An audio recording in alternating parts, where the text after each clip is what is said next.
Halo minasan, kembali lagi di channel Profesor Dunia, channel yang membahas berbagai hal seputar dunia anime.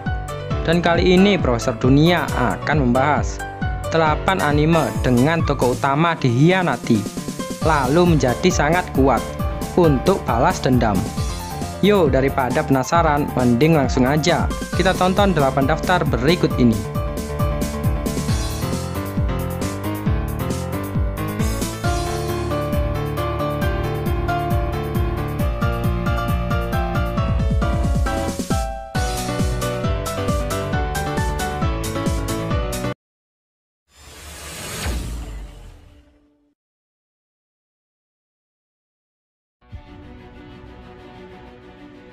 Roka no Yusa.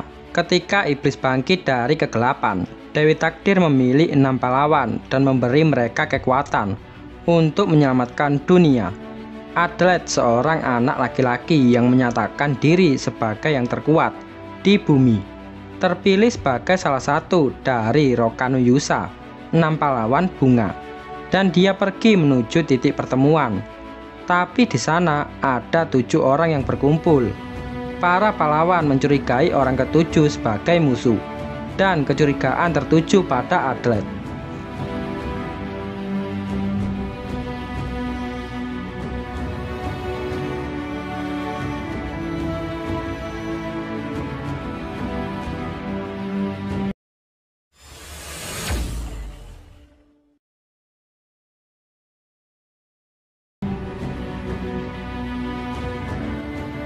Kaifuku Jutsushi no Yari Naoshi.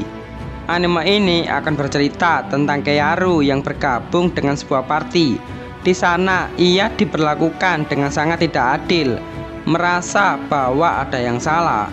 Kearu baru mengetahui bahwa kekuatannya sebagai healer bisa ditingkatkan lagi dan lagi. Untuk memperbaiki skalanya, Kearu memilih kembali ke masa lalu dengan tujuan membalaskan dendamnya.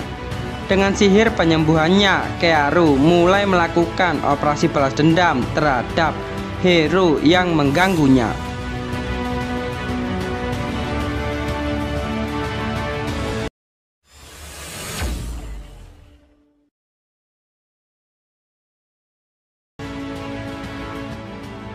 Arifureta Shokugyo de Sekai Saikyo.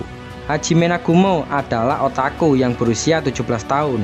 Kehidupannya yang biasa mendadak berubah saat dia dan seluruh teman sekelasnya dipanggil ke dunia fantasi. Mereka diperlakukan seperti pahlawan dan ditugaskan untuk menyelamatkan umat manusia dari kehancuran. Tapi itu merupakan awal dari mimpi buruk Hajime. Meski seluruh temannya diberkati dengan kekuatan hebat, Hajime hanya mendapatkan kelas sinergis dengan keterampilan transmutasi. Setelah ditertawakan oleh teman-temannya karena menjadi yang terlemah, dia dihadapkan dalam situasi yang menyedihkan saat menjelajahi dungeon. Apa dia bisa bertahan di dunia monster dan iblis tersebut hanya dengan kemampuan seorang pengrajin?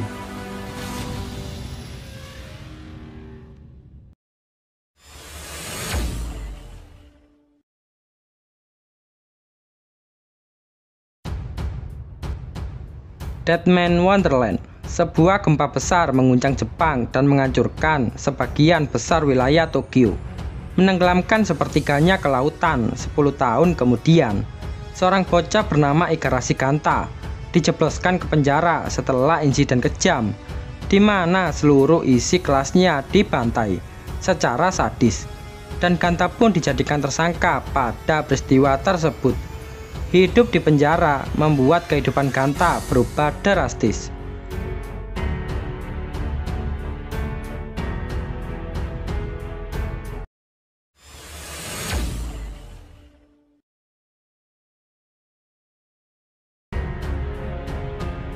Tsukiga Michibiku Isekai Doju.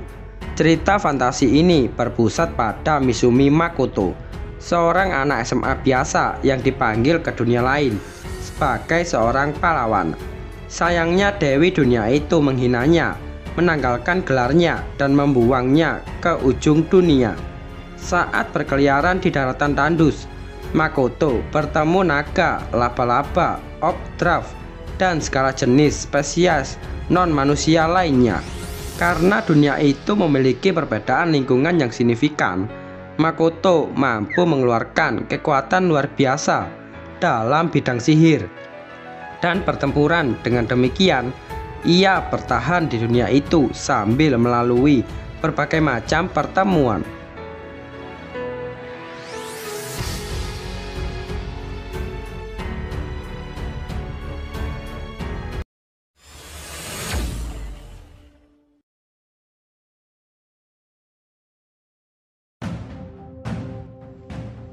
Tatenoyusa no Nariakari, kisah-kisah lama tentang 4 pahlawan dunia lain yang memegang pedang, tombak, busur, dan perisai, yang membela negeri itu dari gelombang demi gelombang bencana. Dengan nasib dunia yang seimbang, kerajaan Melromak memanggil tokoh-tokoh legendaris ini. Di Jepang modern, panggilan dijawab dan para pahlawan tanpa disadari diangkut ke alam semesta fantasi ini, didorong ke Melromak dan diberi gelar perisai pahlawan. Otaku Naofumi Iwatani dicap terlemah karena kurangnya kemampuan ofensif dan jelas tidak berpengalaman. Ketika para pahlawan berpisah untuk memulai perjalanan mereka, dia hanya memiliki satu teman yang bersedia, putri cantik Malti Melromak. Namun dia segera mengkhianatinya, mencuri semua uangnya, dan menuduhnya mengambil keuntungan darinya. Atas tuduhan kejahatannya, Naofumi dicap sebagai penjahat dan diusir dari masyarakat. Dengan kebencian mengisi hatinya, dia berangkat sendirian, bersumpah akan membalas dendam kepada orang-orang yang melanggarnya.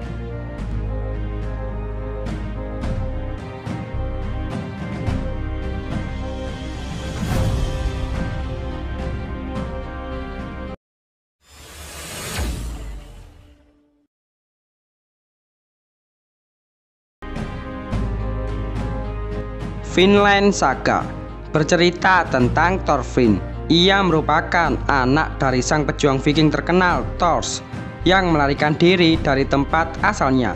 Namun suatu hari ayahnya terbunuh dalam perang oleh pimpinan tentara bayaran Askelat. Sejak saat itu ia bertekad untuk membalaskan dendam kematian ayahnya. Nah, anime ini memiliki banyak sekali adegan-adegan action yang sangat luar biasa, dijamin akan membuat kalian sangat betah untuk menontonnya.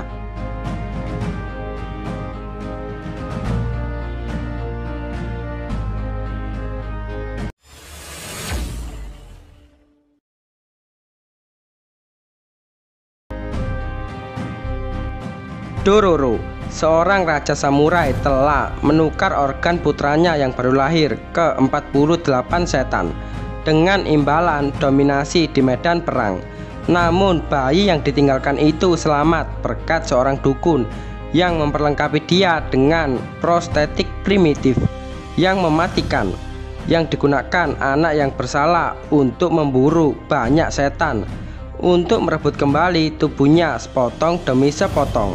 Sebelum menghadapi ayahnya dalam perjalanan, pahlawan muda itu bertemu seorang yatim piatu yang mengaku sebagai pencuri terhebat di Jepang.